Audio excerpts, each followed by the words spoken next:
ஒருநாள் வானம் இருண்டது. அசுரராஜன் ராவணா அம்மை சீதையை கடத்திச் சென்றான். ராமா ராமா என்று சீத்தை அழைத்தாள். அந்த குரலைக் கேட்ட ஜடாயு தன் வயதை மறந்து வானில் பறந்தான். ராவணனை எதிர்த்து துணிச்சலாக நின்றான். வானில் நடந்த அந்த போரில் ஜடாயு வீரமாகப் போரிட்டான். ஆனால் ராவணன் அவன் இறக்கைகளை வெட்டினான். காயமடைந்த ஜடாயு தரையில் விழுந்தான். ஆனால் மனதில் ஒரு பெருமை. தர்மத்திற்காக போரிட்டான்.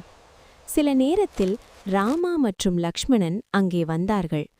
ஜடாயு தனது கடைசி மூச்சில் ராவணன் சீதையை தெற்கே கொண்டு சென்றான் என்று சொன்னான். அதைக் கேட்ட ராமன் கண்ணீர் மல்க ஜடாயுவை தழுவினார். நீ என் தந்தை போன்றவன் என்றார். அந்த நிமிடத்தில் ஜடாயு அமைதியாக உயிர் விட்டான்.